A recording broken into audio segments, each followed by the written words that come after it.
meu nome é Vitória Toffolo, sou responsável pela área de Portfolio Specialist aqui na XP Advisory.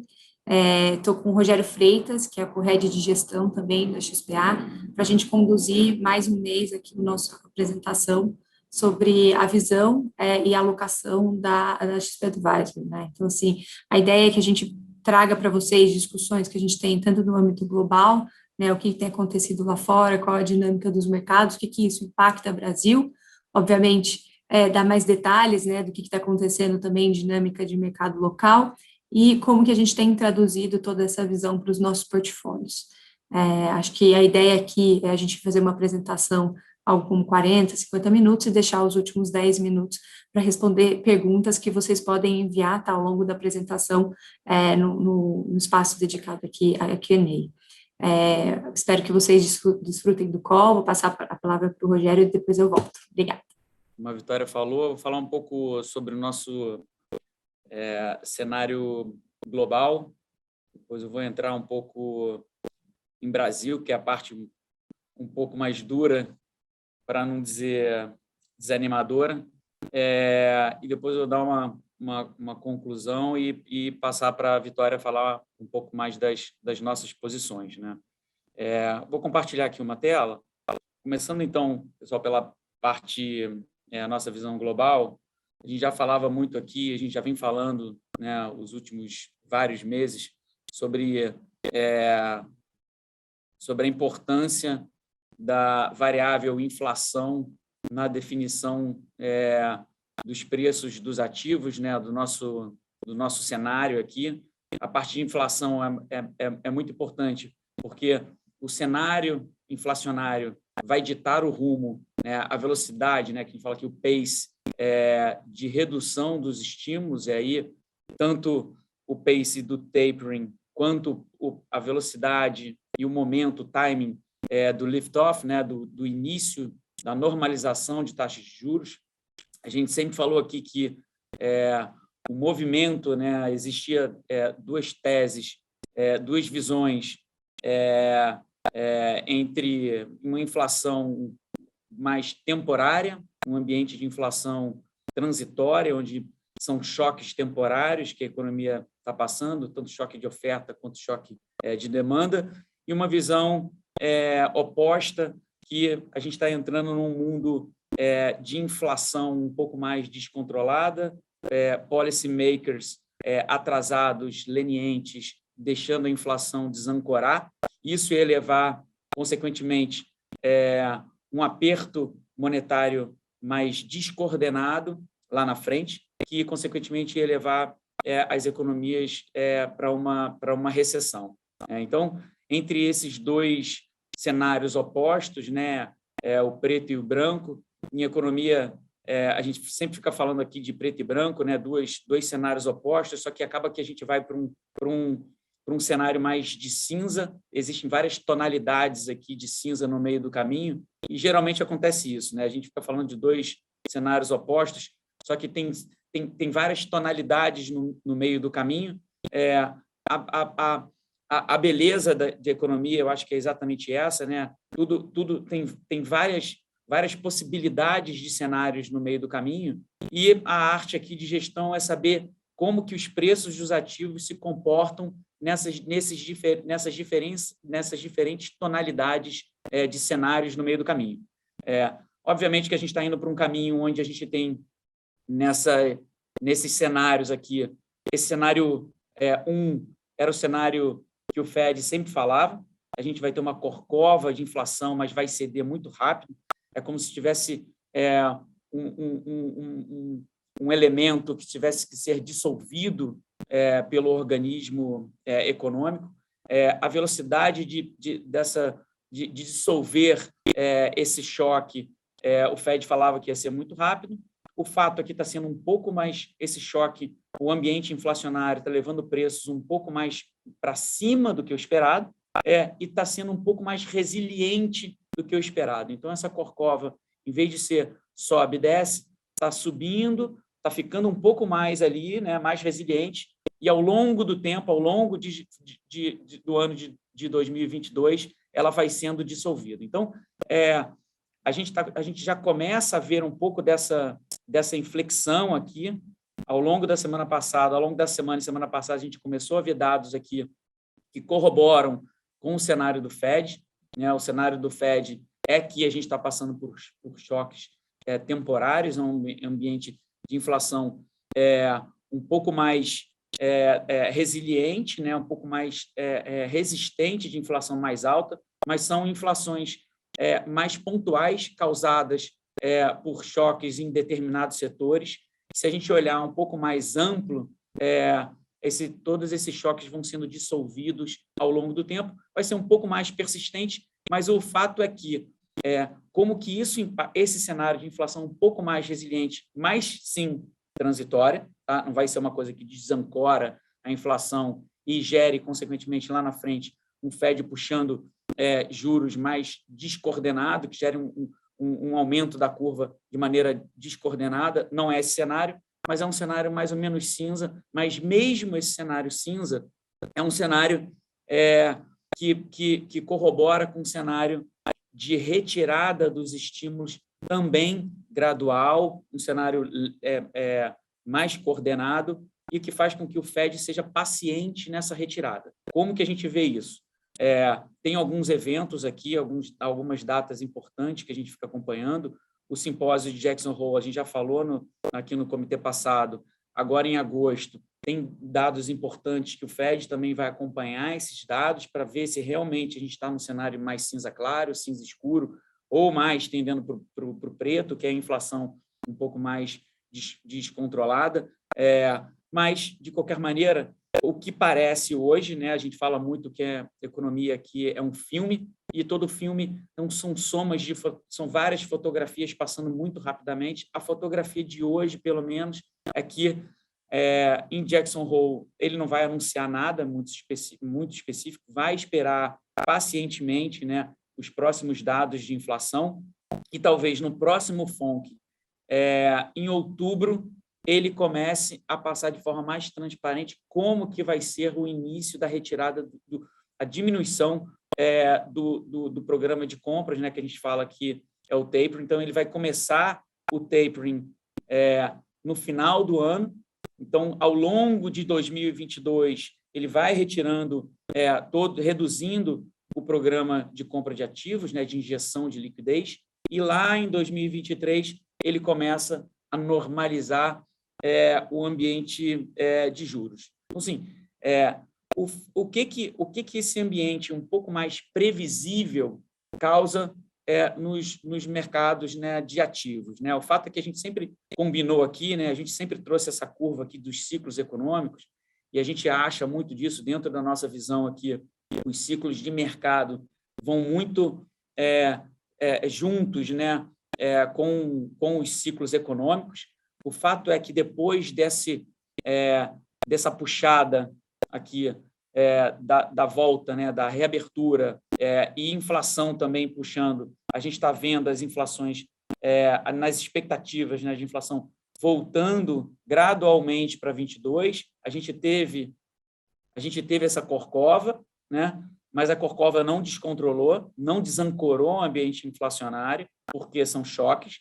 A economia reabrindo, a produção está voltando, devagarzinho a gente vai voltando a um ambiente um pouco mais normal de produção, de oferta, de demanda, e a gente vai suavizando também crescimento, né? Então, o crescimento aqui, que esse ano vai para quase 7%, a gente vai normalizando a cada trimestre o ambiente de crescimento econômico também, saindo de 7 para 5, 3,5 e voltando para casa de 2, 2,5 ao longo do tempo.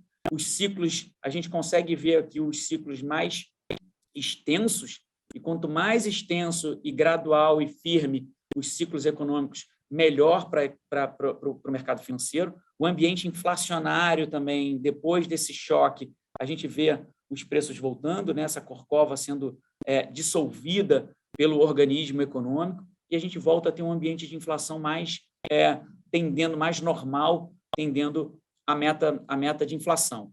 Então, assim, o que a gente vê aqui é um ambiente um pouco mais normal, os ciclos econômicos um pouco mais extensos, e a gente sempre falou aqui que quanto mais previsível e extenso o ciclo econômico, melhor para precificação, para o fluxo de caixa, e a gente sempre falou aqui a questão da gente correlacionar a extensão do ciclo econômico nos preços dos ativos. E aqui é uma coisa muito importante que a gente vem repetindo sempre aqui, que quanto mais isso aqui for previsível, quanto mais esse ciclo econômico aqui for gradual, a normalização do ambiente de política monetária e política fiscal for antecipada e bem comunicada, sem sustos, mais previsível e mais extenso vai ser o ciclo econômico, porque quando a gente faz um fluxo de caixa descontado, quanto mais longo for esse fluxo, né, trazido a valor presente com taxas baixas,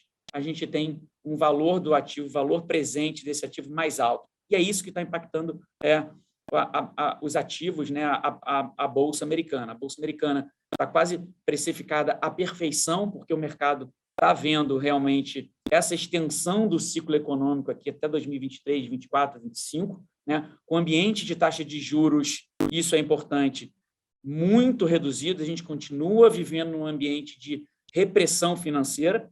O ambiente de repressão financeira não terminou, né? A gente continua vendo aqui taxas de juros reais extremamente negativas, mas é uma normalização bem lenta, né? O que a gente fala aqui é que todos os modelos, né, que a gente roda e a gente discute tanto do lado acadêmico, enfim, estudos mostram que o juros real de equilíbrio nos Estados Unidos é quase zero, mais ou menos zero, e a gente vê essa normalização do ambiente de juros real nos Estados Unidos tendendo a zero muito lá na frente. Então, quanto mais isso aqui for negativo no curto prazo e subindo devagarzinho, melhor para esse gráfico aqui do lado, para o DCF, com fluxo de caixa trazido a valor presente de uma empresa.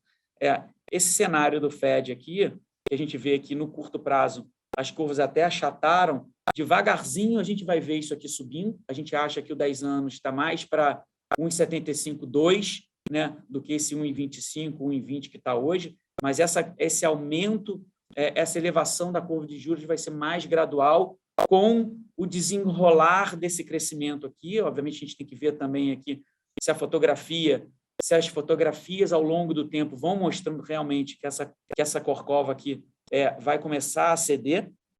Primeiro, e se estabilizou, né? Eu falo que essa corcova está mais para um planalto, né? Sobe, fica um pouco mais ali alto e depois vai caindo ao longo de 2022. Os próximos dados econômicos aqui de inflação vão ser extremamente importantes para corroborar com esse cenário gradual do Fed, mas o fato é que essa curva de juros aqui subindo gradualmente é muito bom para a taxa de juros real, né, e, consequentemente, para o valor presente dos preços ativos. O fato é que hoje o mercado está quase precificado, como eu falei, à perfeição. Os preços dos ativos americanos vão continuar subindo, só que a gente vê, obviamente, que os preços estão, quanto mais precificados à perfeição, mais esticados os preços dos ativos nos Estados Unidos estão. O risco é baixo, mas o upside também é relativamente baixo, né? O fato é que a gente, relativamente, os ativos de ação continuam bastante atrativos contra a alternativa, que é a renda fixa. Então, a renda fixa continua extremamente desfavorável, e quando você vê um retorno de 3%, 4%, 5% de equity, por mais que o retorno esteja acontecendo realmente essa repressão financeira que achata o retorno dos ativos e de equities também, o risco é baixo, mas o retorno também é baixo. Então, dentro desse ambiente global extremamente positivo, extremamente favorável à tomada de risco, aos riscos, a risk-on, né, como a gente fala aqui, ativos de risco, a gente deveria ver, a gente vê já um cenário favorável para mercados emergentes, e dentro desse cenário a gente deveria esperar que os ativos brasileiros estariam surfando, né, essa onda favorável de economia global muito bem, né?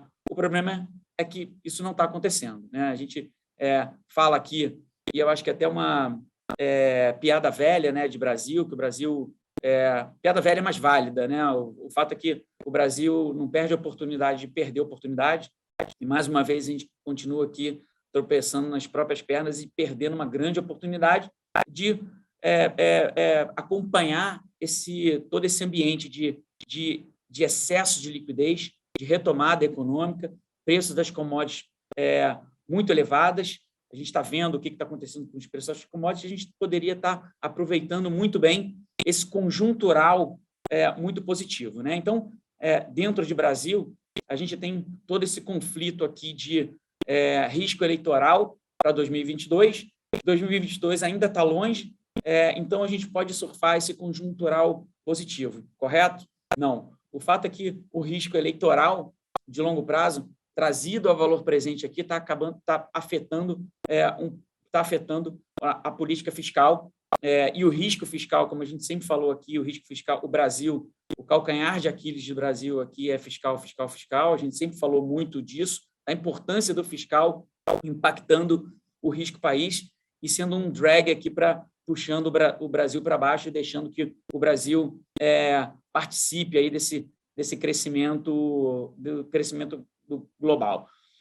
O fato é que, conjunturalmente, a gente teve um benefício aqui muito grande do fato dessa inflação de surpresa, né? uma surpresa inflacionária muito mais alta. O PIB nominal, essa relação dívida-PIB, a gente sempre falou isso aqui, né? Quase uma numerador-denominador, isso aqui é conta ginasial. O fato é que o PIB nominal crescendo 15% e a dívida crescendo a taxa Selic muito baixa, a gente teve um benefício aqui muito grande, que essa queda aqui da dívida PIB, que a gente esperava uma dívida PIB indo para 90%, 95%, mas, na verdade, ela caiu surpreendente, a gente teve esse bônus aqui inflacionário, eu brinco que é quase um calote disfarçado na dívida pública, que quem está pagando são os rentistas, mas o fato é que a gente teve um benefício fiscal que conjunturalmente está impactando muito positivamente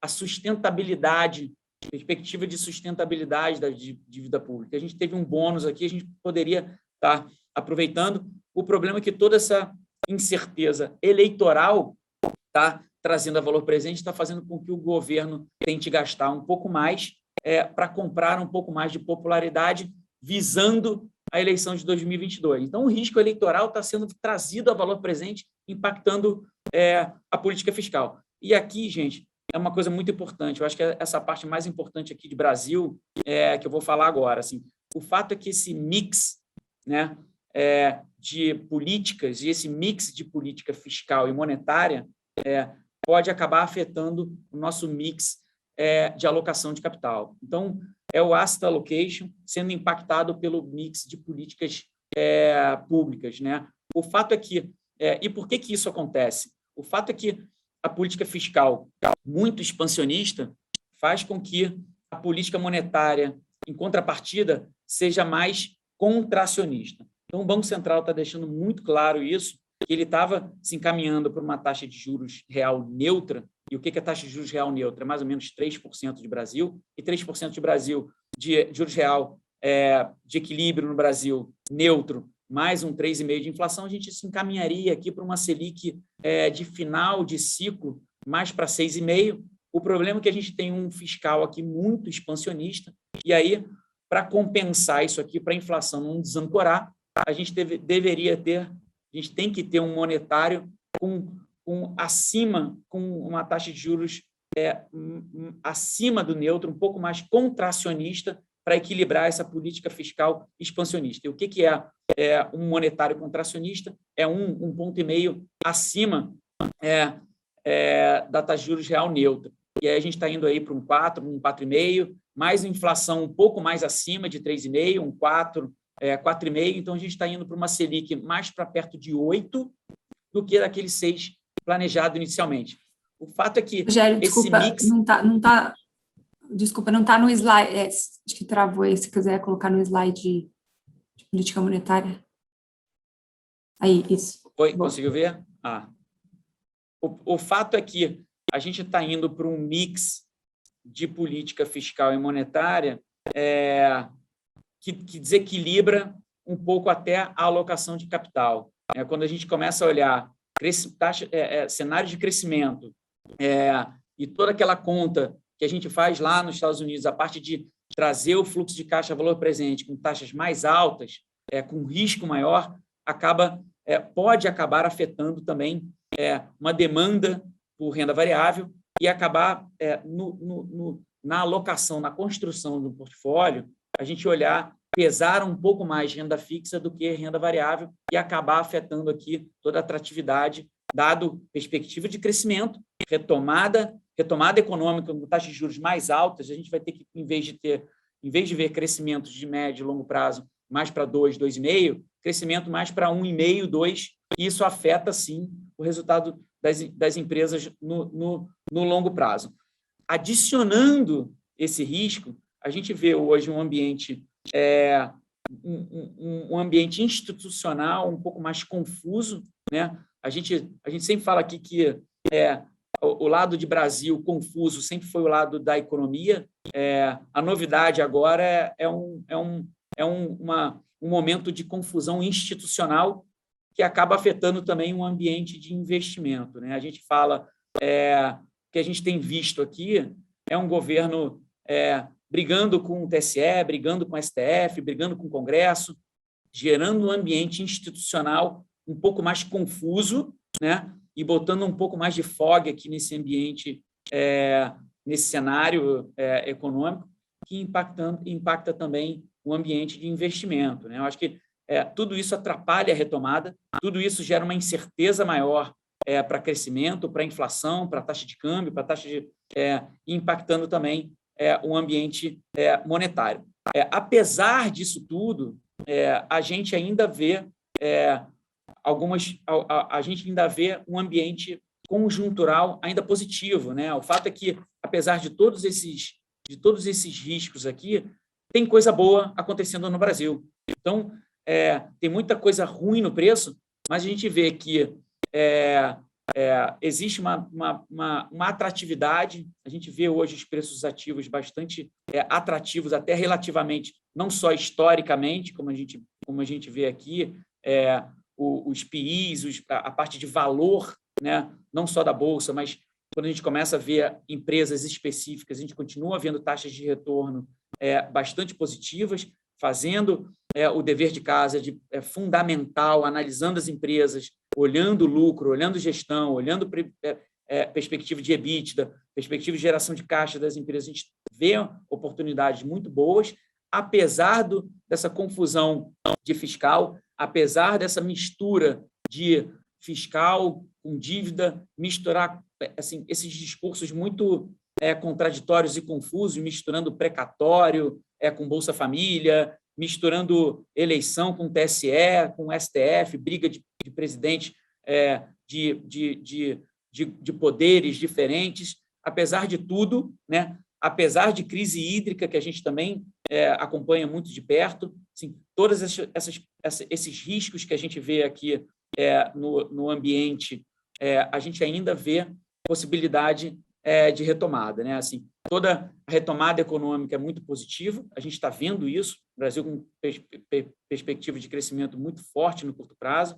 A parte de vacinação, apesar de todas as incertezas envolvidas, de mutações, de delta e etc., a gente está vendo uma vacinação, um cenário de vacinação bastante forte de Brasil. A gente vai chegar no último trimestre com vacina sobrando. Talvez a gente chegue num momento de vacinação de Brasil sendo destaque de percentual de vacinados da população maior até que Estados Unidos, talvez em algum determinado momento. A parte de privatização, a gente está vendo a evolução de algumas empresas estatais privatizadas, a gente está vendo algumas reformas acontecendo. Então, assim, tem coisa, apesar de toda essa confusão, a gente tem coisa boa por baixo acontecendo, né? E também a coisa boa é que os preços estão atrativos, né?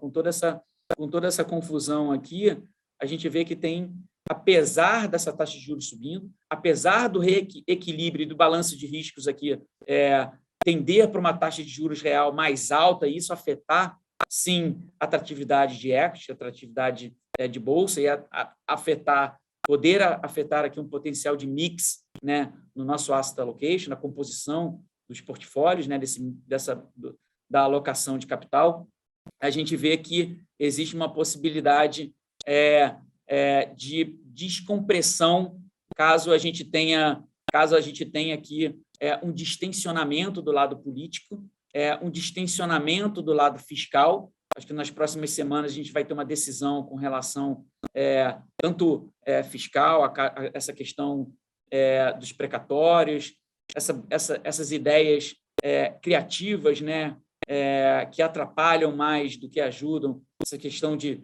fundo de precatório, extrateto, fundo extrateto, isso tudo atrapalha muito esse caminho aqui. Esse caminho aqui é extremamente importante dessa trajetória aqui de perspectiva de dívida, da dívida pública. O fato é que quanto mais a gente aumenta a dívida, quanto mais a gente aumenta gasto fora do teto, isso aqui vai descontrolando.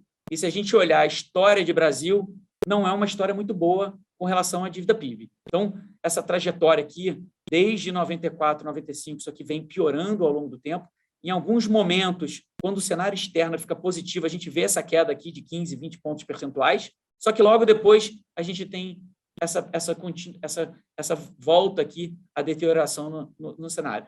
O fato é que assim, a gente está vendo uma melhora, e essa melhora de 15 pontos, 10, 15 pontos percentuais aconteceu, mas se o Brasil não respeitar o teto dos gastos, pessoal, a gente vai ver isso aqui voltar a piorar. E aí a gente não tem essa estabilização aqui e essa trajetória de queda ao longo do tempo, com mais crescimento, responsabilidade fiscal, consequentemente, a gente tem juros reais mais baixos, e aí a gente tem a trajetória da dívida PIB voltando a entrar numa trajetória cadente. Tá? Mas tudo aqui é baseado em uma coisa, teto dos gastos.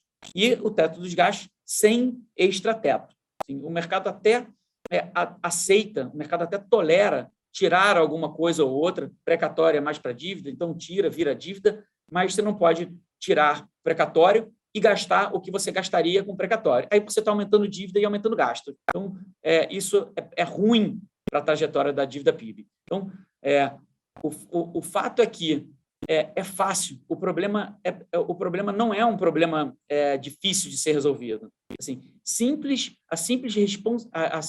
respeito ao teto dos gastos, a simples responsabilidade fiscal faz com que isso aqui volte ao caminho. Né? Eu falo muito que se os governos, né, não só o governo atual, o governo Bolsonaro, mas o próximo governo, quem quer que ele seja, Bolsonaro, de esquerda, ou de direita, ou de centro, a responsabilidade fiscal e o respeito ao teto dos gastos é condição sine qua non para a gente voltar a ter crescimentos mais elevados. Porque isso é base. Assim, você quer ser de esquerda ou de direita, o fato é que o respeito fiscal vai fazer com que a taxa de juros fique um pouco mais baixa, que gere crescimento e diminua a desigualdade e a gente volte a crescer. Então, tudo aqui está calcado na responsabilidade fiscal, e a responsabilidade fiscal hoje fica centralizada na questão do teto dos gastos. Apesar disso tudo, aqui concluindo um pouco a nossa visão, o cenário global conjunturalmente segue bastante otimista. Para o longo prazo, a preocupação, a atenção merece atenção aqui o avançar do ciclo econômico, tá? E a questão que os preços ativos estão precificados à perfeição. Né? Os preços ativos globais estão, sim, esticados, o risco é baixo, a gente vê que nos próximos 6, 12 meses existe um risco baixo de ter uma queda muito forte, desse cenário ser negado, mas a gente sabe que, sim, quedas de 5%, 10% ao longo de 2 anos são normais, então a gente pode ter, ao longo do caminho, um susto no processo de normalização, que pode fazer com que a Bolsa Americana caia 5%, 10%. Então, hoje, os ativos o risco é baixo, mas estão precificados à perfeição e tem pouco upside lá fora. Mas o risco-retorno ainda parece atrativo lá fora. Mas, conjunturalmente, a gente vê um cenário bastante favorável. De Brasil, o conjuntural, apesar de todos esses riscos, risco fiscal, crise hídrica, inflação, a gente vê um conjuntural aqui com muita coisa ruim precificado, a gente vê atratividade nos preços ativos. Se tiver uma correçãozinha na questão fiscal e um respeito ao teto, a gente pode ver um distensionamento e uma descompressão nos ativos brasileiros, e a gente pode ter o Brasil aproveitando um pouco esse conjuntural positivo. Tá? Então, o conjuntural brasileiro, apesar de tudo, a gente ainda vê um conjuntural também positivo. O longo prazo é uma questão da gente respeitar aqui nos próximos governos, né, na questão fiscal, questão do teto dos gastos, se isso aqui vai ser respeitado ou não, para a gente ver essa trajetória aqui ao longo do tempo, se isso aqui a gente vai ter uma estabilização ou se a gente vai ter uma queda na relação do dívida PIB, e vai depender muito de quem vai ser o próximo presidente. Então, médio e longo prazo, a gente continua com bastante atenção, mas também com uma visão estruturalmente moderadamente otimista para médio e longo prazo, mas que também merece atenção no Brasil. Vou passar para a Vitória agora para ela falar um pouco da alocação e como que a gente está refletindo todo esse cenário global e Brasil nas nossas carteiras. Vicky. Então, bom, como a gente... Peço desculpas que eu vou ter que olhar para duas telas aqui, que a apresentação para mim está aparecendo em outra, mas, bom, como a gente já discorreu bastante, acho que a gente vive, né, um ambiente lá fora ainda benigno, onde o Brasil poderia surfar, né, de certa forma, ainda essa onda, aproveitar dessa liquidez, mas aqui a gente encontra os desafios, mas, de qualquer forma, a gente enxerga algumas oportunidades. Então, acho que um dos pilares principais aqui da nossa gestão é manter sempre processos, né, e um portfólio diversificado. Então, seja para ter exposição a diversos setores, a diversas regiões, e podendo, ao longo do tempo, né, com os nossos ajustes táticos, e ou capturando oportunidades que a gente esteja enxergando, ou eventualmente fazer proteções para um cenário um pouco mais desafiador. E esses últimos meses não têm sido diferentes, né? Se a gente olha um histórico aí dos últimos 3 meses, onde a gente teve ali, principalmente depois de meados de abril, uma recuperação, principalmente do mercado local, a gente conseguiu aproveitar, né, participar dessa recuperação. Agora, julho já foi um mês um pouco mais difícil, um pouco mais complicado, né, acho que o Rogério passou bem, acabou pesando bastante, né, para os mercados locais essa discussão fiscal, os ajustes, o tom, né, de mudança ali do Banco Central, então isso adicionou prêmio de risco nos ativos locais, então a gente teve um mês mais desafiador para a Bolsa, para juros. Só que o que ajudou, né, de certa forma, os nossos resultados e que também nos ajuda aqui na nossa decisão de investimento, no nosso dia a dia, é sempre processos alinhados, desenhos de premissas e olhar para o longo prazo. Então, essa diversificação acaba sendo essencial, né? Lembrando que nesse gráfico aqui que a gente apresenta, a gente mostra, a alocação de um portfólio nosso, né, bem diversificado, como eu mencionei, em várias classes de ativos. Esses pesos não precisam se atentar, porque depende aqui, cada cliente, né, cada carteira e fundo tem sua alocação própria, mas, no geral, né, uma carteira de risco intermediário segue essa alocação, e os ajustes que a gente fez no último mês são mais em linhas no mercado de renda fixa, tá? Onde no último mês a gente tinha feito um posicionamento para se aproveitar ali de uma reação também que a gente já vinha desde junho do mercado em relação aos próximos ajustes do Banco Central. Vou até pedir licença aqui, voltar para esse gráfico que o Rogério passou, só para vocês entenderem que é um pouco o comportamento, né, do juro nominal. A gente tem tanto a curva azul, que é o fechamento de 2020, e o fechamento de junho e julho. Então, o que a gente observa, né? Que no mês de junho você teve uma abertura das taxas em quase todos os vencimentos, tanto nos mais curtos, né, que refletem mais, como eu mencionei, essa discussão de política monetária do Banco Central, de eventualmente ele chegar ali a um nível até acima do que ele considera neutro para a economia, tanto quanto uma piora fiscal que impacta os mais longos.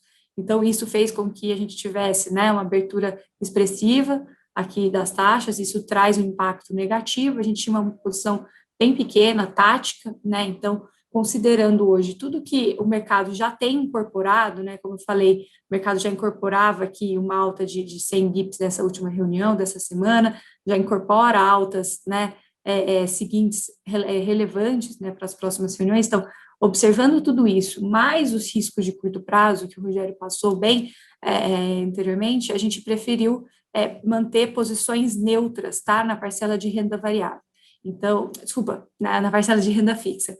Então, a gente reduziu aqui o pré que a gente tinha montado, levando para alocação neutra, inflação também, né, embora essa parcela de ativos atrelados à inflação, principalmente as NTNBs, elas exercem um papel super importante dentro do portfólio, né, então, assim, tem um prêmio interessante, né, principalmente com os movimentos recentes da curva, e também te defendendo a inflação. De qualquer forma, elas acabam reagindo a toda essa discussão fiscal, discussão monetária, então a gente segue, no geral, com uma alocação neutra, pensando em pré e renda fixa e inflação, tá? A parte de multimercados, eu vou falar um pouquinho mais para frente, mas a gente segue também com uma alocação over, lembrando que aqui a gente compõe, né, com estratégias diversificadas, né, os gestores macro, gestores de total return, gestores correlacionados, então, nesse ambiente que a gente ainda enxerga que deve continuar um pouco mais desafiador, né, embora benigno lá fora, um pouco mais desafiador por conta dessa decisão de Banco Central americano, e aqui no Brasil também por conta de todos os nossos riscos, a gente acha que a composição de portfólio acaba sendo eficiente, tá, nesse ambiente de maior volatilidade.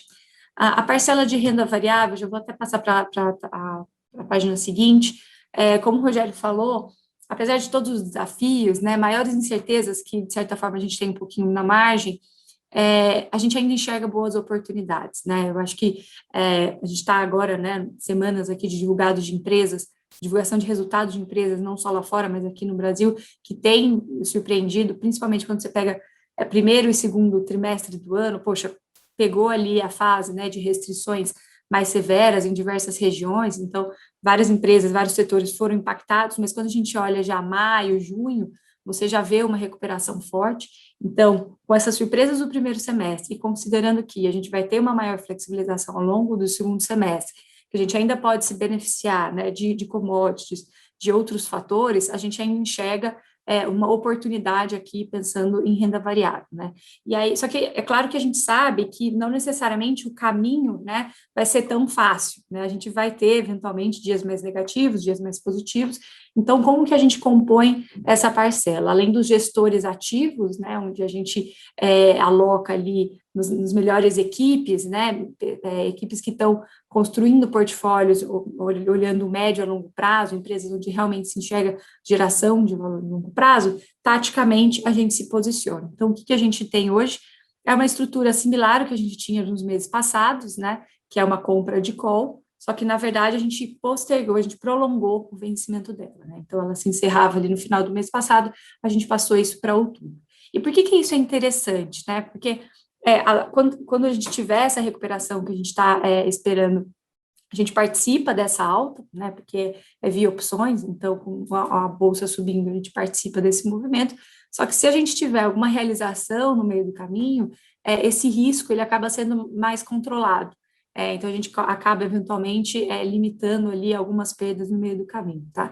A gente acha uma maneira mais eficiente. Esse é o posicionamento atual, nada impede que, conforme a gente for chegando ao longo do próximo ali do final do ano que vem, um ano talvez um pouco mais desafiador, a gente tenha outras estruturas, né? Isso aqui é bem dinâmico, não necessariamente a gente precisa carregar até o vencimento, mas hoje, isso a nosso ver é interessante, porque eu tenho meu posicionamento em renda variável, em boas empresas, né? É uma alocação hoje, se a gente olha o nível de preço atual neutra, só que se a gente tem essa bolsa melhorando, né, nas próximas semanas, nos próximos meses, a gente consegue, como se fosse passivamente, aumentar a nossa alocação, tá? Então, essa é uma estratégia que a gente já vem adotando há algum tempo, que a gente só ajustou, tá, o prazo no último mês. Em relação a posições mais táticas aqui, no que diz respeito a câmbio, acho que é importante, né, a gente teve ali há alguns meses também a moeda brasileira se valorizando frente ao real, né, a moeda estava bem comprimida, principalmente por conta de todas as discussões que a gente teve ali no final do ano, tanto ao seu valor justo quanto a pares globais, né, que a gente tem. Então, ali desde meados de abril até junho, a gente viu uma recuperação do real. Julho já foi um pouco diferente, né, a gente viu uma valorização do real frente ao dólar, desculpa, do dólar frente ao real. Só que, de toda forma, como a gente acredita ainda nesse ambiente um pouco mais benigno de curto prazo, esse conjuntural, a gente mantém a nossa exposição tática. Então, como que ela funciona, tá? A gente seguiu todo o tempo uma posição comprada no dólar, tá? Aqui a gente enxerga muito mais como um hedge natural do nosso portfólio, pensando que a gente tem, como eu falei, alocação em renda fixa, alocação em renda variável expressiva, os multimercados e até bolsas globais. Então, é como se fosse uma outra classe ativa, um outro fator de risco. Só que na margem, a gente tem uma posição menor, tá? Então, a gente faz isso também através de estruturas táticas. Então, hoje a gente ainda segue comprado em dólar, mas uma posição menor do que a nossa estrutural. Só para vocês terem uma ideia daquele portfólio que eu mostrei anteriormente, em vez de a gente ter uma alocação de 10%, né, que é a nossa neutra em câmbio, a gente está trabalhando ali entre 5%, 6%, tá? E que também ela vai variando conforme o comportamento da moeda. Então, aqui também uma maneira mais eficiente da gente fazer esse controle. E, por fim, aqui a gente ainda carrega, né, uma posição tomada em treasury, posição que a gente já tem há bastante tempo. Isso é interessante, né? Não necessariamente os movimentos táticos, eles são de 1 a 2 semanas, né? Tem alguns que a gente implementa que, dependendo ali tanto da visão de mercado, né, e de preços, obviamente, de ativos, também eles vão ficando mais tempo e, dependendo da situação, se tornam até alocações mais estratégicas. Que é algo similar aqui que a gente tem na Treasury, né? Então, a gente montou no final do ano, a Treasury rodava ali próximo de 0,90, 0,95, acreditando, então, de que tem espaço para o Banco Central americano subir os juros, mesmo que de forma gradual, tá? Então, por isso que o Treasury chegou a bater quase, são 1,80, 1,78, voltou agora para casa de 1,20, mas ainda segue por conta de todos os fundamentos que o Rogério apresentou, a gente ainda acha que ela pode voltar ali, rodar na casa de 1,70, 1,75, 2%. A gente segue com essa posição tática. O que eu queria trazer acho que uma discussão importante que a gente vem tendo, um pouco da importância da gestão profissional, né?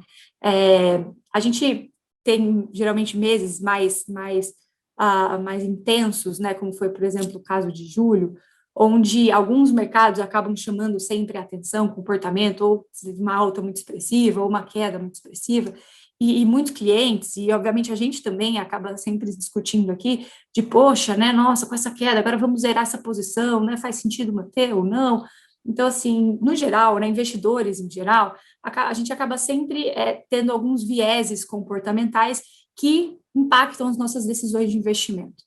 E o porquê da importância dessa gestão profissional? Apesar da gente, né, todos nós aqui na gestão sermos seres humanos, a gente tem processos, né? A gente desenha ali as premissas para cada classe de ativo. Então, se a gente tem algum movimento, né, expressivo, a gente vai entender o porquê desse movimento. Mudou o meu fundamento de longo prazo? Né? Isso vai trazer impactos, né, para essa alocação lá na frente? Sim. Então, bom, vamos rever o desenho do portfólio como um todo.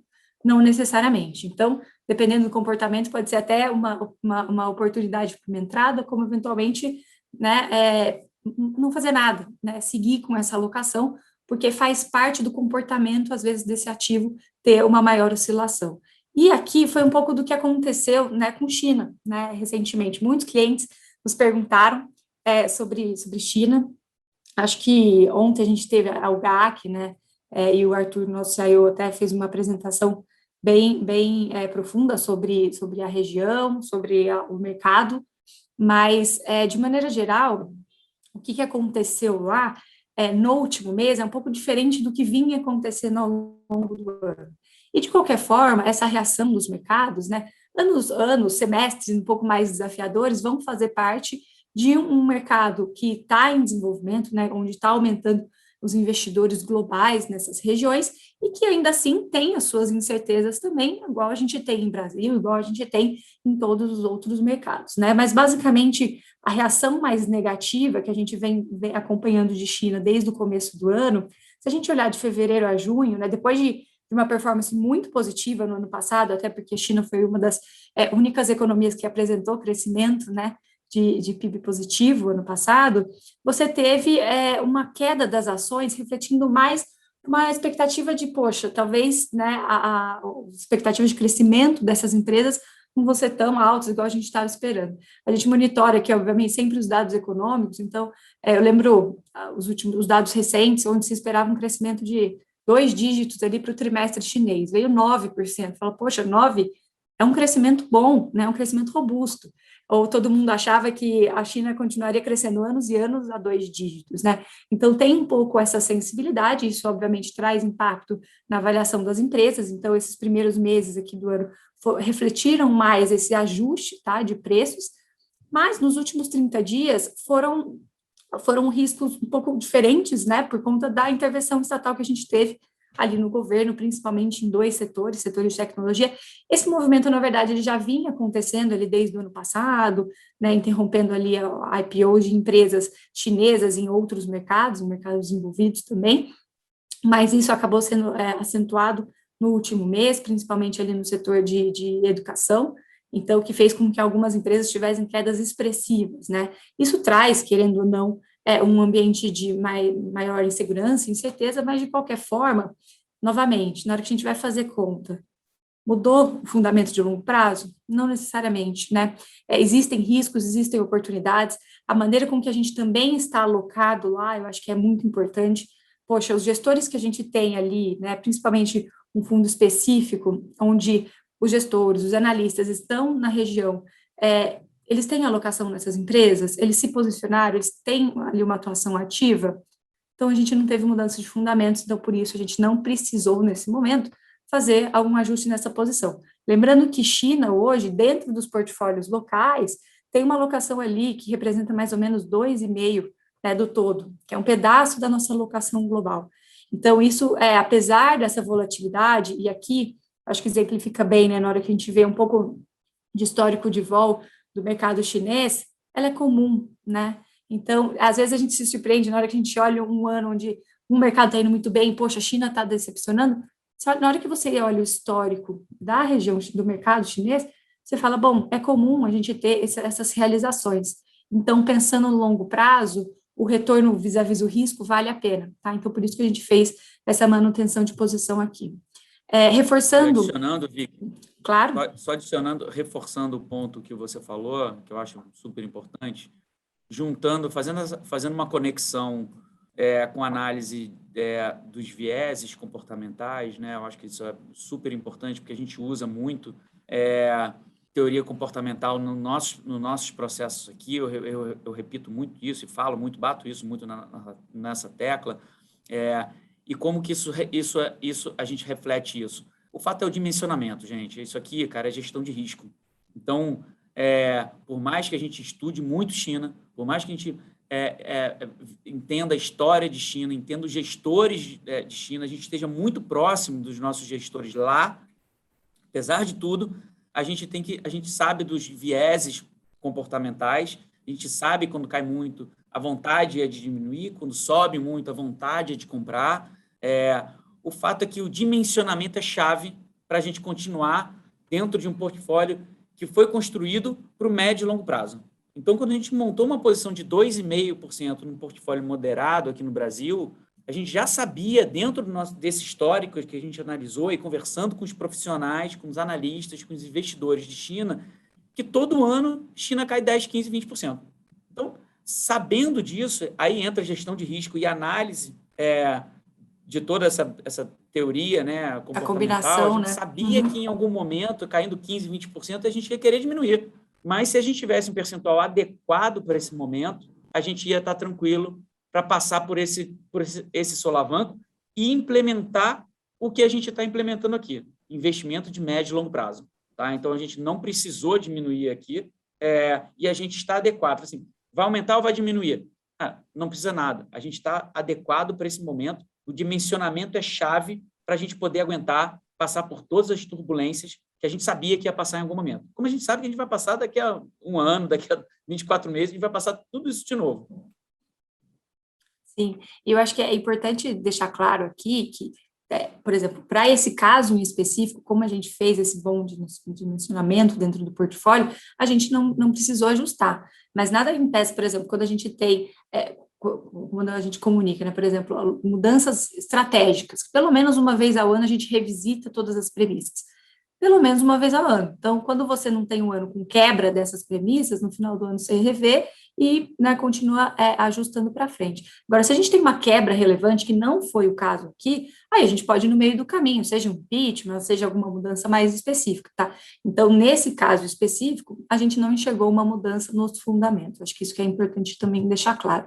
Como a gente estava falando, né, de ponderar, né, essas alocações dentro da construção do portfólio como um todo, acho que isso vale bastante para a nossa alocação global, né, é que muitas vezes, eu repito sempre isso, não é só Estados Unidos, não é só China, né, é uma alocação super diversificada, a gente tem os principais gestores hoje sediados nos Estados Unidos, mas com analistas no mundo como um todo. Outro gestor importante que a gente tem está no Reino Unido, mas que também tem tanto analistas, né, em Ásia. Então, assim, você tem uma diversidade grande aqui, não só em exposições em diferentes regiões. Então, acho que o que acaba sendo muito importante, porque a dinâmica que a gente está vendo, até mesmo de recuperação, né, da economia global, ela não tem sido homogênea, né? Então, primeiro você teve ali China, Ásia, depois Estados Unidos, agora você está tendo surpresas mais positivas com a Europa. Então, essa dinâmica faz com que a gente tenha, a gente consiga aproveitar, né, de todos os mercados,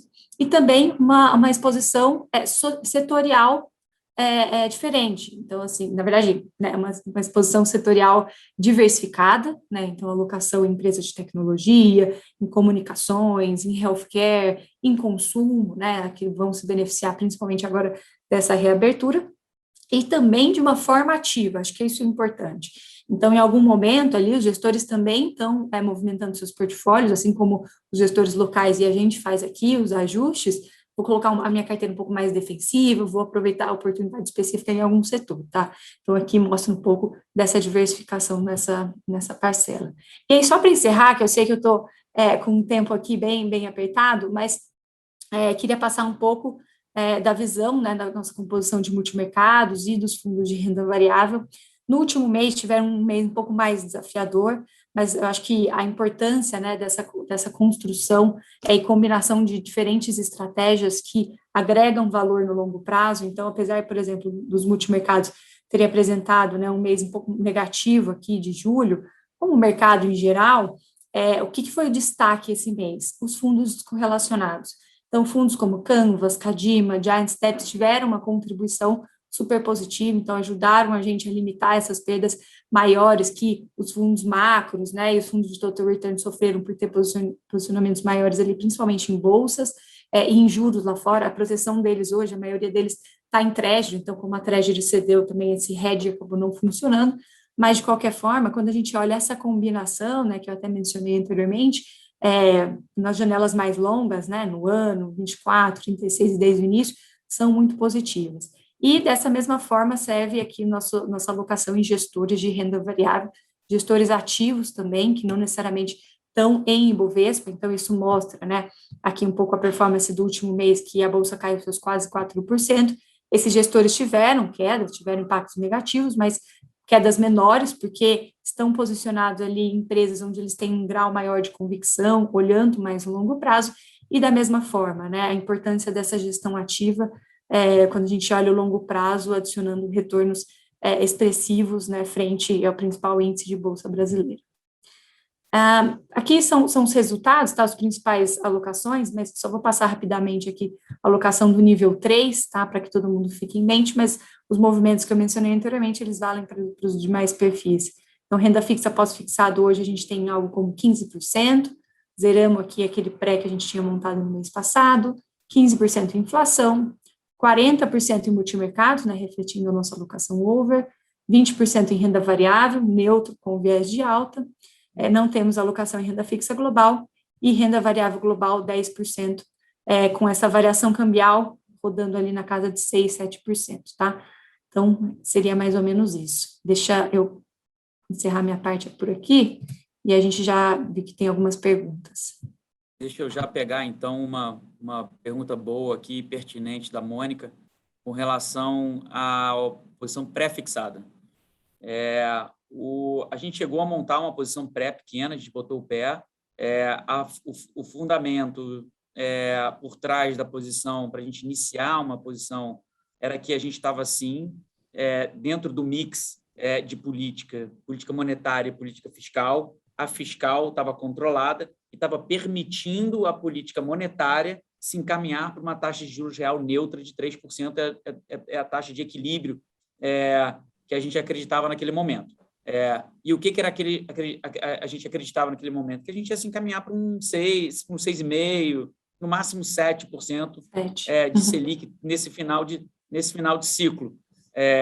Dado que o mercado estava precificando quase 8,5%, a gente achava que tinha prêmio suficiente para carregar ao longo do tempo.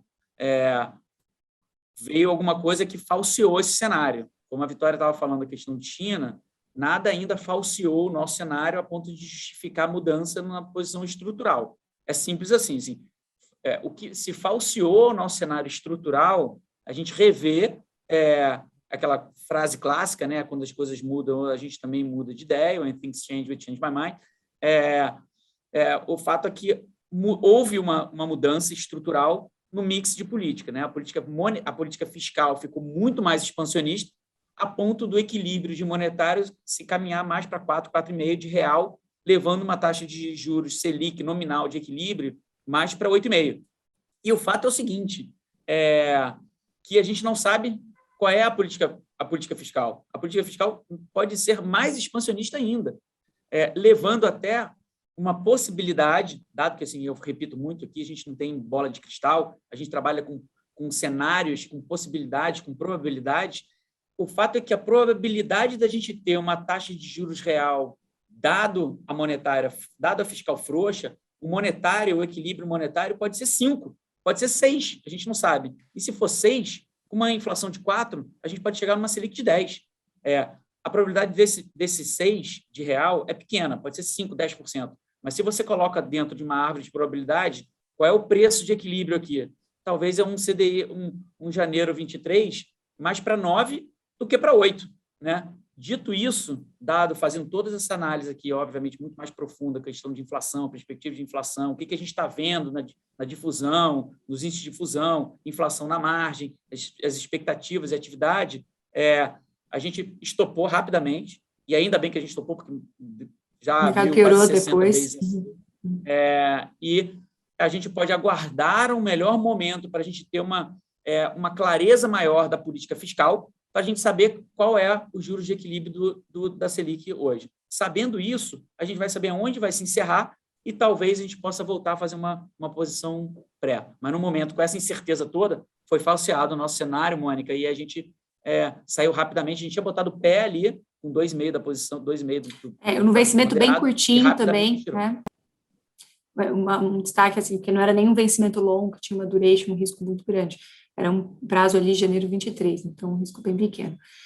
Aqui, eu meio que vou juntar uma pergunta do Felipe com a Neucinda, porque as duas são em relação à exposição global. Então, acho que eu passei aqui China, a ideia nesse momento, nesse fundo específico que a gente tem, né, que é o fundo do JP Morgan, não é fazer alterações, tá? A ideia é manter essa exposição, até porque lá ele tem uma gestão ativa, então eles já não tinham exposição a esses setores que eu mencionei, que foram mais afetados no último mês, e eles são bem dinâmicos, e, eventualmente, analisar oportunidades ao longo do tempo, tá? Então, nesse momento, a gente não fez alterações, mantemos. E quais são os gestores europeus, tá? Isso é interessante, porque a gente tem, como eu falei, gestores globais, né? Então, hoje, quais são os principais fundos que compõem a nossa estratégia? O Wellington, que é um fundo que o gestor principal está sediado em Boston, mas ele tem exposição global, então ele tem alocação em empresas, por exemplo, aqui, no caso, na Europa, e a gente tem um outro fundo, que é o fundo Morgan Stanley Global Brands, tá? Esse sim, o gestor está sediado no Reino Unido, como eu falei, ele também tem uma exposição global, mas até um ótimo ponto, porque a gente está reponderando um pouco essa estratégia, tá? A gente está fazendo um leve ajuste, aumentando essa exposição, mas por quê? Essa estratégia, né, como o próprio nome diz, são em grandes empresas que têm principalmente, né, um pricing power. Então, nesse ambiente que a gente está vivendo de, né, inflações, né, no mundo mais pressionadas, essas empresas, né, que têm essa capacidade de repassar, empresas bem posicionadas, que estão preparadas, né, para enfrentar crises como a gente viveu no passado, elas têm uma boa performance. E, além disso, obviamente, né, são muitas empresas europeias com presenças globais, mas a gente tem essa expectativa melhor para essa região, tá? Então, hoje são os três, a gente fez esse ajuste, tá? No Morgan Stanley Global Brands, a gente tem o Wellington e tem o fundo do JP Morgan. Eu vou pegar uma pergunta aqui, na verdade são 3 perguntas aqui, perguntando sobre nossa posição de Treasury. A posição de Treasury a gente também mantém, na verdade a gente fez até um aumentozinho em algum momento ali atrás.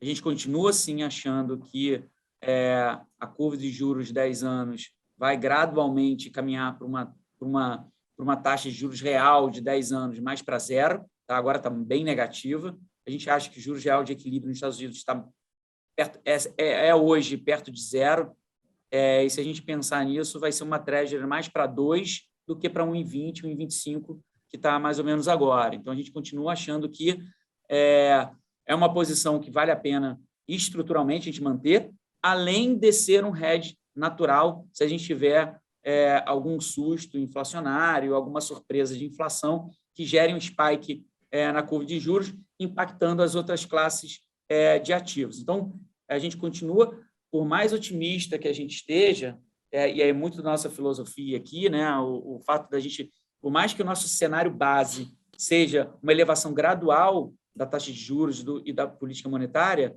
tem possibilidade de cenários também de cauda aqui, né? Então, cenários que não são o nosso cenário base. E isso a gente também tem que ponderar, dado que, como a gente não sabe o futuro, vai que, de repente, acontece uma coisa inesperada e a gente tem que estar também preparado. As carteiras aqui são preparadas para vários terrenos, né? A gente fala muito aqui que nossas carteiras são quase all-weather, né? A gente está preparado para um ambiente de inflação mais alta, para um ambiente de inflação um pouco mais baixa, a gente está preparado para um crescimento mais forte e também, se a gente tiver uma surpresa de inflação, a gente vai ver esse 10 anos subindo e de equilíbrio a gente acha que está mais para 2 do que para o que está agora, então a gente mantém, a gente fez um aumento e a gente gosta muito dessa posição para carregar. A gente entrou num preço super bom, abaixo de 1, então a gente está bem tranquilo e casa bem dentro de uma composição de portfólio de diversificação e de ativos descorrelacionados, né? A gente